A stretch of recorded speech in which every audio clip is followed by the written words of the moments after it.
안녕하세요. BTBS의 제입니다.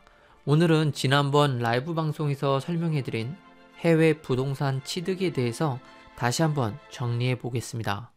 이 영상의 시작은 바로 이 질문 때문이었습니다. 해외 부동산을 취득 시 한국에 보고를 해야 하나요?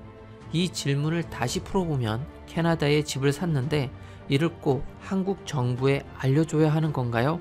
라는 것이고, 또 더 직설적으로 바꾸자면 한국에 보고하지 않으면 안 될까요? 일 겁니다. 많은 카더라 통신들이 있어서 더 복잡하실 텐데요.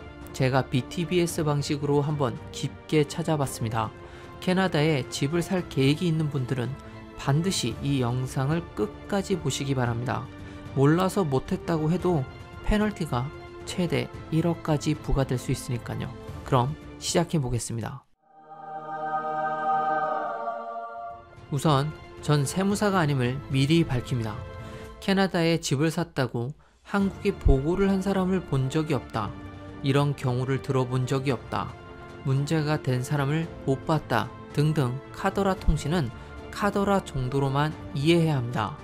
그럼 제 이야기는 카더라가 아닌가? 그런 궁금증이 생기시죠?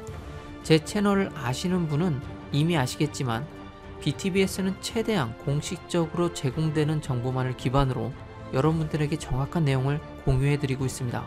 결국 이런 최대한 정확한 정보를 바탕으로 어떤 선택을 하시든지 그건 바로 여러분의 몫입니다.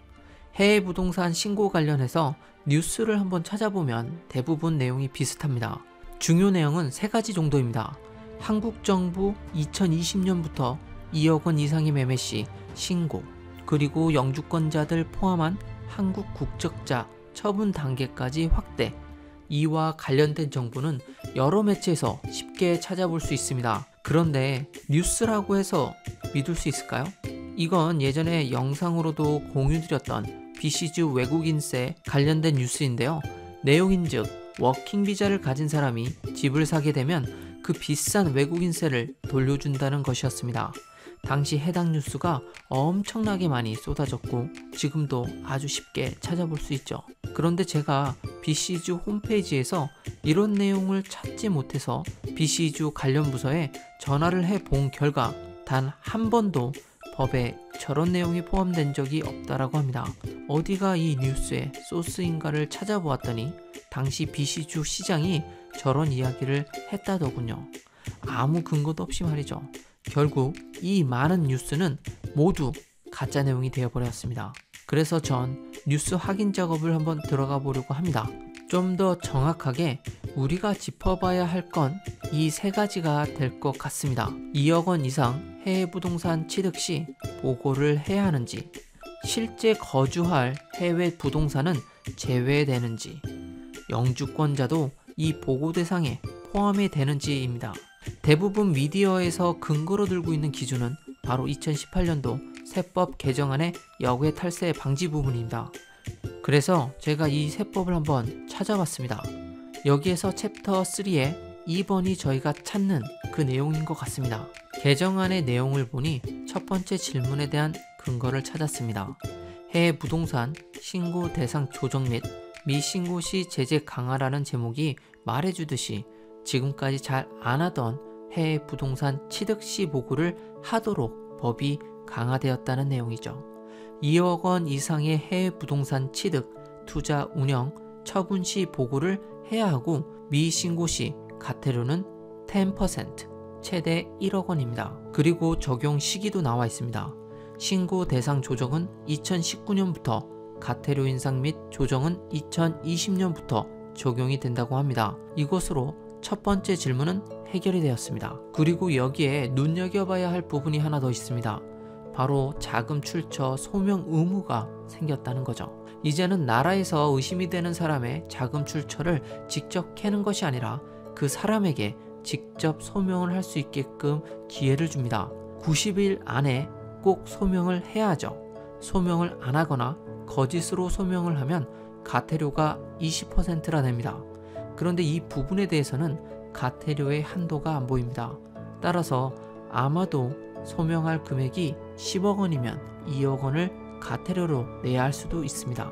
2018년도 거는 3년 전 문서라 2020년도 버전도 한번 살펴봤습니다.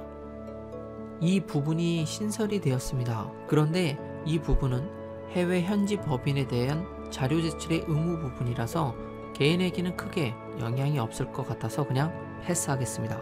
그런데 저기에 보이는 이 부분은 좀 마음에 걸립니다.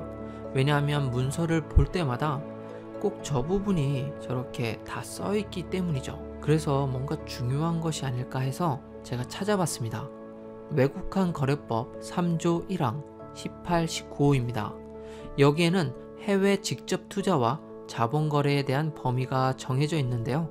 내용을 보니 부동산 관련해서 세금을 누가 내야 하는지를 정하는 부분이네요. 여기서 가장 중요한 단어는 거주자이고 이 19호의 라 부분인 듯 합니다. 그 중에서도 거주자에 의한 외국에 있는 부동산 권리의 취득, 바로 이겁니다. 그럼 한국에서 거주자의 범위가 매우 중요해졌습니다. 여기서 소득세법 제3조 1항 단서에 따른 외국인 거주자는 제외된다에 대한 내용도 한번 살펴보죠. 보니까 가세소득의 범위를 정하는 부분이네요. 여기에서도 역시 거주자와 비거주자 이야기가 나오고 이 기준으로 과세 범위가 완전히 나뉩니다. 지금까지 그 어디에서도 영주권자도 포함이 된다는 이야기는 나오지 않았습니다. 제가 더 많은 자료를 봤지만 그 어디에도 없었습니다. 아마도 거주자, 비거주자의 이 영주권자도 포함될 수 있기 때문인 것 같습니다. 자, 거주자와 비거주자 판단 조건만 확실히 하면 세 번째 질문도 해결이 될 것 같습니다. 그러나 이것을 판단하는 것은 굉장히 복잡하고 또 판단 기준도 애매합니다. 그래서 국세법령 정보시스템 질의응답에 올라온 실제 예를 여러분과 공유하겠습니다. 질문 내용은 다음과 같습니다.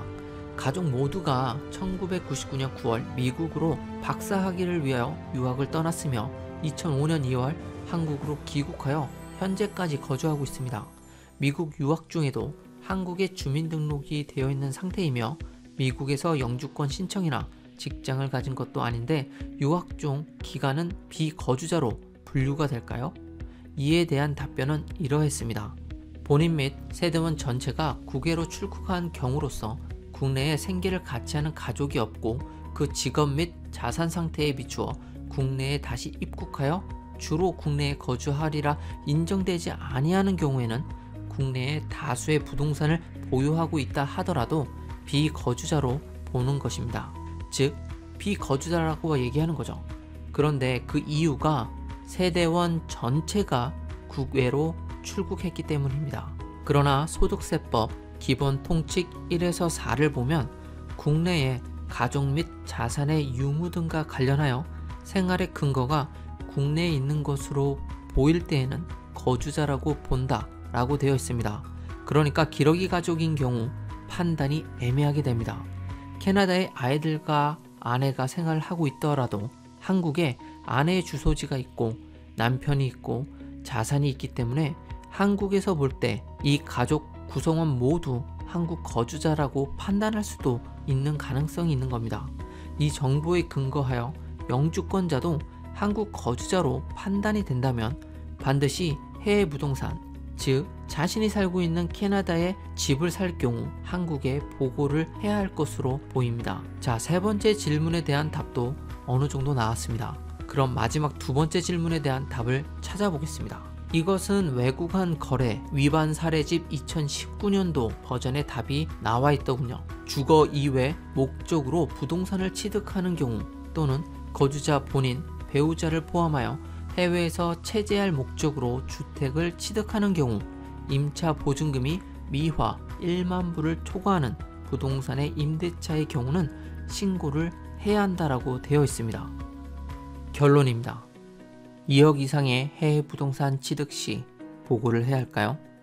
자신이 한국에서 판단하는 거주자라면 해외 부동산 관련 취득, 투자 운영, 처분 시 보고를 해야 합니다. 실제 거주를 목적으로 한 해외 부동산은 보고 대상에서 제외되나요? 그렇지 않습니다. 이 역시도 해외 부동산 보고를 해야 합니다. 예전에는 영주권자가 포함되지 않았지만 2020년부터는 포함이 된다고 들었는데 맞나요? 이 부분은 어디에도 명시적으로 나와 있는 것을 찾지 못했습니다. 아마도 한국에서 거주자로 판단이 된다면 영주권자도 보고를 해야 할 것으로 보입니다. 그러나 이런 경우에 해당되는 분들은 한국에 있는 세무사에게 상담을 한번 받아보시는 것을 추천드립니다. 오늘 제가 공유한 이 자료는 I Love Canada 카페에서 찾아보실 수 있습니다. 링크는 영상 설명란에서 찾아보실 수 있습니다. 그러니까 그곳에서 필요하신 분은 다운받으시면 됩니다. 오늘 정보가 여러분들에게 도움이 되셨으면 좋겠습니다. 그럼 감사합니다.